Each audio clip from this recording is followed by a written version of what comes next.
And hello, welcome to the rewards and recognition session. And here you will see why it's important and how to do it. My name is Andrea, and I will be your host today.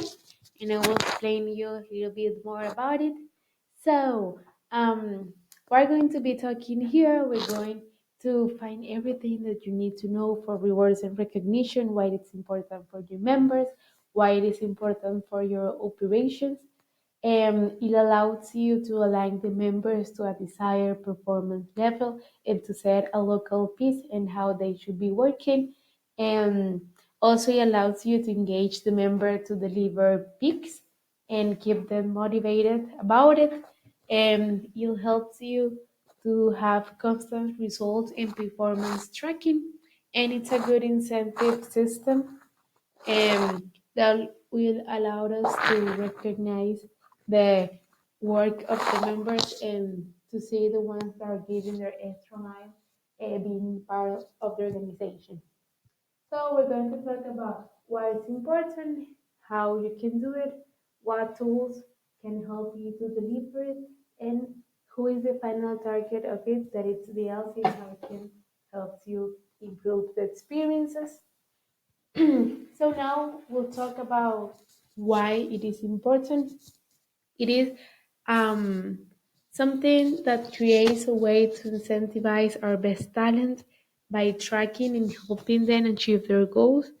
It also gives them direction and recognizing our members for their performance, what behaviors they're showing, what development they've been having, and what do we expect from the members of our entities?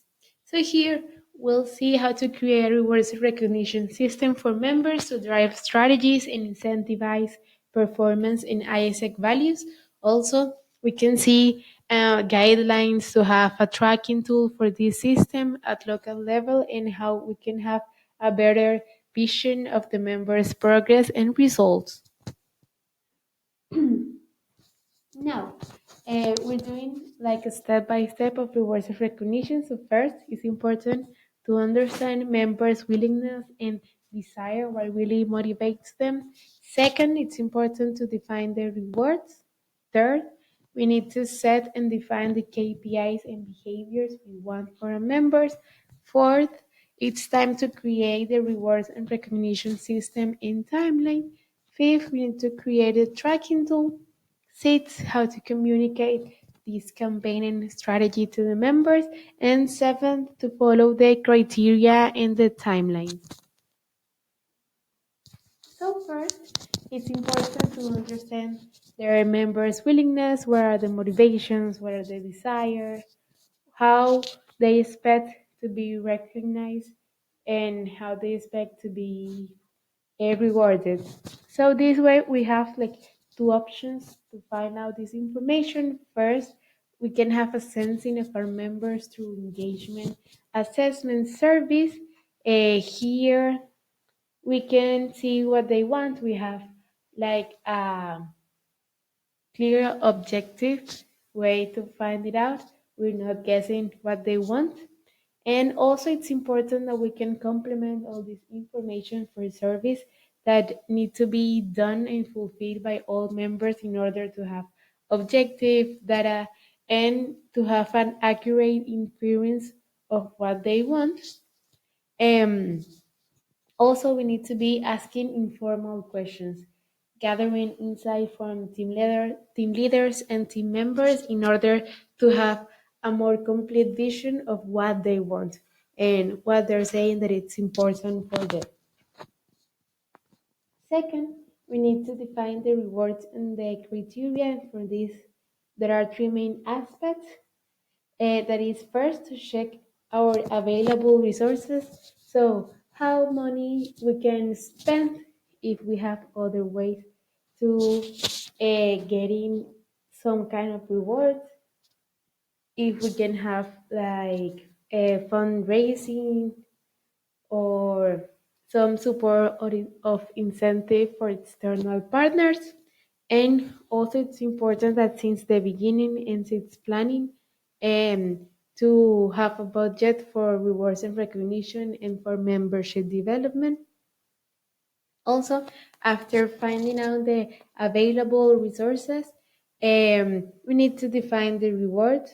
We have different categories. They can be like merchandising, internal lifecycle merchandising, t-shirts, cups, bracelets, what it's good for them.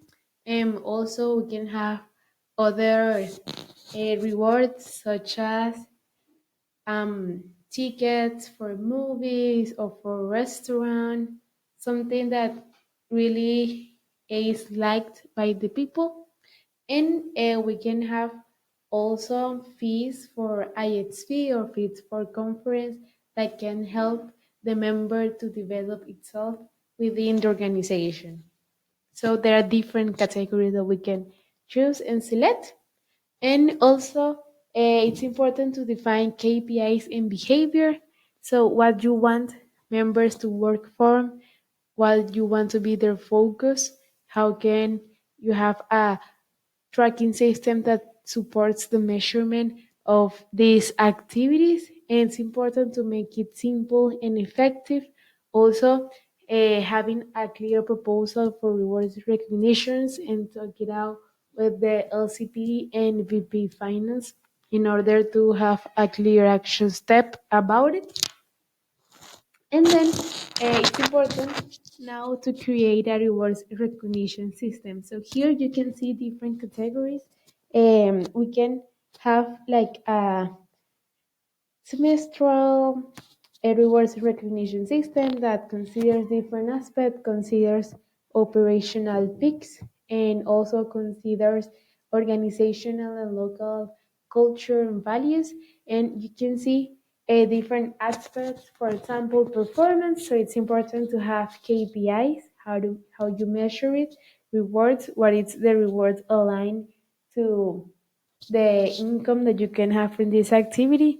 Periodicity is how often it's going to be reviewed this aspect, and channel in which way you're going to give the recognition, and how you can track this activity. So we can have performance such as opportunities, opens, approve, realization, and other categories value. And for example, you can see how you demonstrate ISEC values daily, and the reward is given by recognition. The periodicity is monthly, and the channel are some LC meetings and tracking on monthly. Not all the awards should be given in something material, but also recognition are very important for our members. And we can also evaluate team standards application or performance or assistance of activities of how can um, someone can deliver the responsibilities that are expected from them. So here are some examples of different categories that can work for you in your reward and recognition system. So here is some example of values that this is also a good way to see and to set the kind of behaviors that we expect from there, and help them to see what's important for us and how can they reflect the organizational values. And we can have two ways of measuring these criteria. We can have a up button system, that is the EV collects all the insight, and also it can be good that we can have a bottom up rewards recognition, and we can have some form and insights for members in order to be rewarded. It's good to take into account both parts, considering which aspect or category we are giving a reward. Then, after having a tracking system, rewards established, having a timeline and how it can support your operational peak. It's important to create a tracking tool to create a scoreboard. Having a dashboard or a scoreboard, it allows members to see their progress, and this will keep them connected to the rewards and recognition system and will help them see how many benefits, not only personal but external, it have been part of the organization. So it's important for it to be simple, for members to have access, and for them to have this sense of progress and how can they measure how well they're doing. So it's really important to set it, and you need to define how you can communicate it, but it's important that members have access and can see their own progress. And then, after spending so much time creating this rewards and recognition system, it's really, really important. And the most important time is the communication to the members, how you launch it, how often do you make a review, how you make sure it is stuck on people's mind.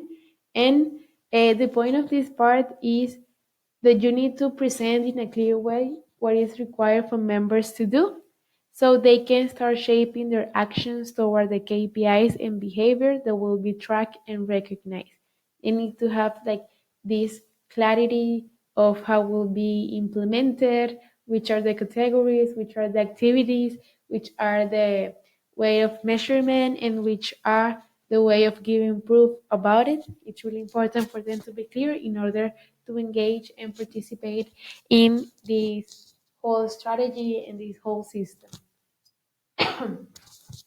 And also, it's important to follow the criterion timeline. Um, if you need to follow its plan, and if you don't do it, members will lose trust in the campaign and will forget about it, and it won't have the expected results we want from this very important strategy that can drive behaviors of the whole LC. And after that, these are all the steps. So to take it into account in general, it's important to have assessment of members for membership rewards and recognition. We can't guess what they want. We need to ask them, and we need to have arguments and support in order to establish a good rewards and recognition system. Then it will allow you to have rewards, to have criteria, and these all should be reflected and put into a tracking tool that it's easy for everyone to understand and to update in order to be engaged to this system, and to have a timeline for rewards and recognition, to use different channels, physical and virtual, to remind it to the members and to fulfill all the deadlines put in order for members to be always engaged, to trust, and to work to fulfill these rewards and recognition.